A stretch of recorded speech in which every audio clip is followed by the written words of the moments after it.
Welcome to Gold Derby. I'm senior editor Denton Davidson here with Kyle Hopkins, the home cook from Kansas City, Missouri, who was eliminated in 15th place on MasterChef, representing the Midwest in the United Tastes of America. Kyle, thanks for joining me. You went home because of a Meyer lemon cake. Were you nervous about a baking challenge up to that point, or was it that specific cake that threw you? It was that specific cake. Baking's not my specialty, but I can get by. You got to realize in that kitchen, you're up against a couple people who are literally professional bakers. So for me, when I get to a baking challenge, I'm assuming I'm not going to win, but I believe I can do enough to not go home. And honestly, with that cake, like the Meyer lemon curd scared me the most, and mine was so good. The texture, the flavor, it was perfect.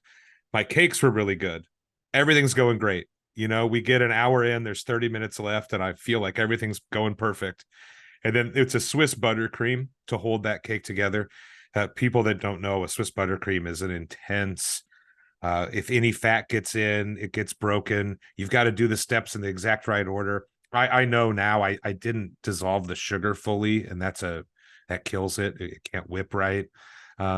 So even with 20 minutes left, I'm like, well, I'm still in the middle of this icing. It's not working perfect, but I'm going to make it happen. And then there's 10 minutes left, and it keeps getting more panicky.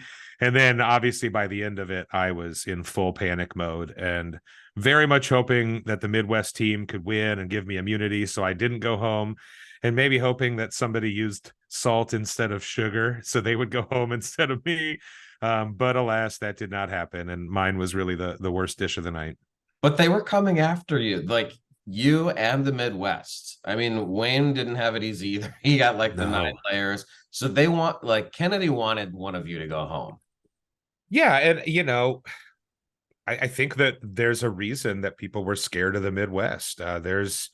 We are a really solid team, and I think that if you're gonna try to win, you got to try to get rid of us in ways like this, and don't let us cook our food. Because if I'm cooking my food, I don't know if you're gonna beat me.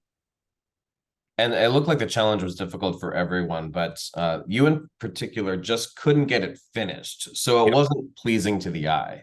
And Aaron docked you for some points for using cream cheese. I think you just started using that just to get a texture of some sort that you could use.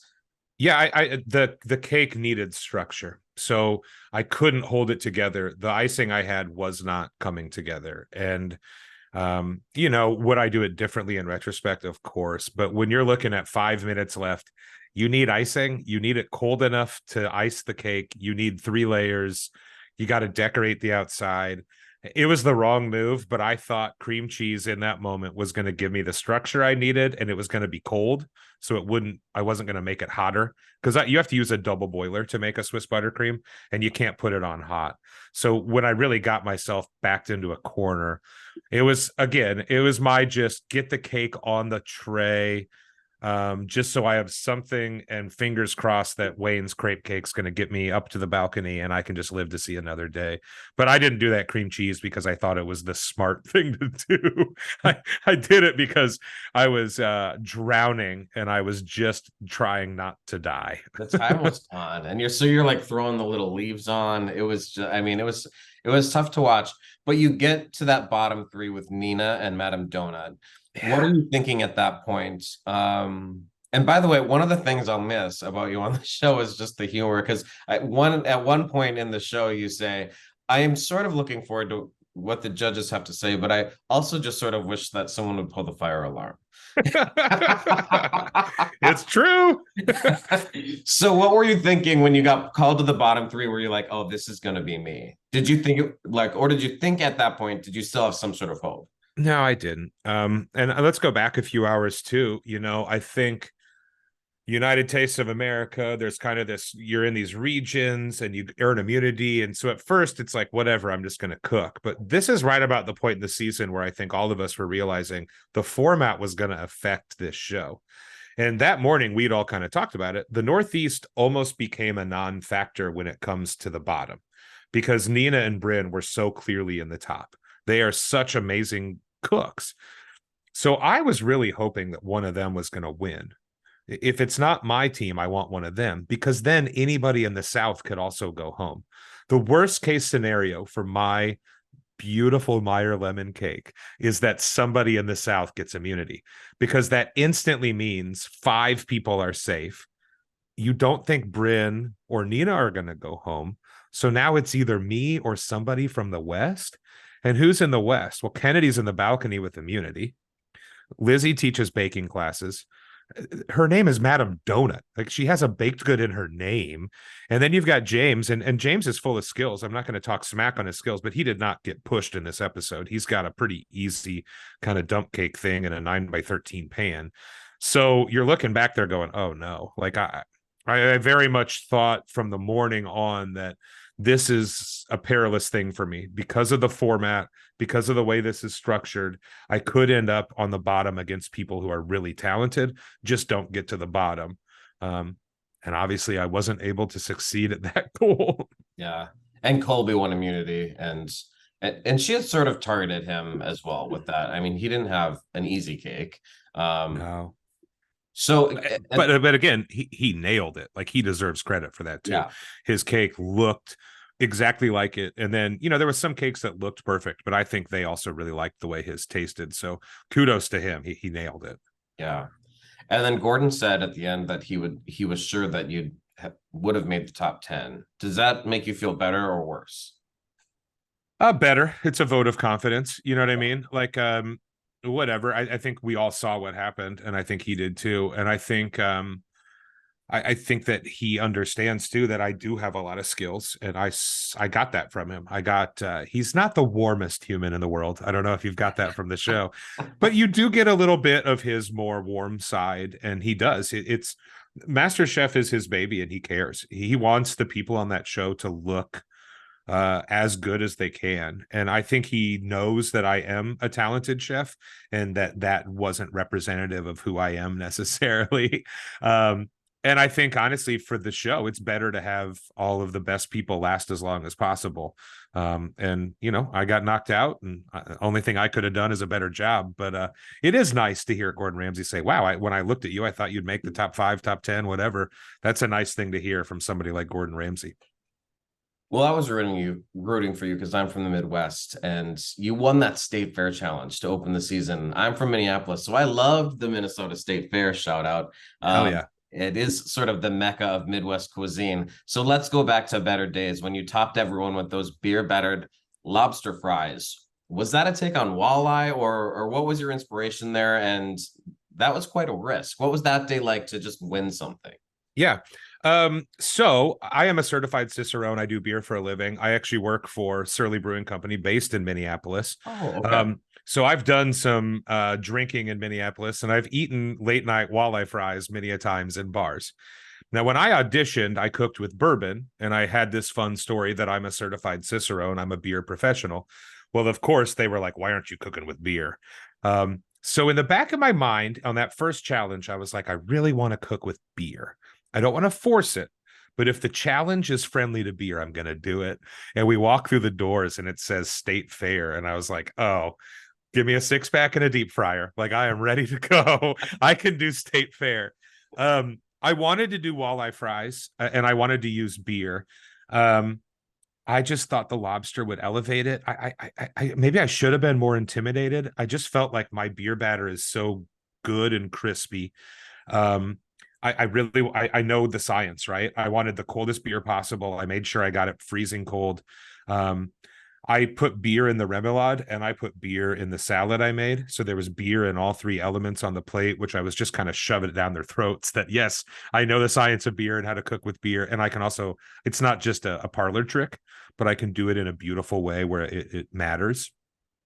And the other advantage to that, my cake took 90 minutes. It takes 3 minutes to fry a little bit of lobster. So I was able to fry a little sampler of it right out of the gate. And I mean, I think I'm a good cook. It blew me away how good it was. Like, it was just, everything was perfect about it. So then, when they go back and edit it and they show everybody asking me, like, do I have confidence in it? I'm like, bro, I've already tasted it. Like, I know. I know it's not overcooked. I know it's not rubbery.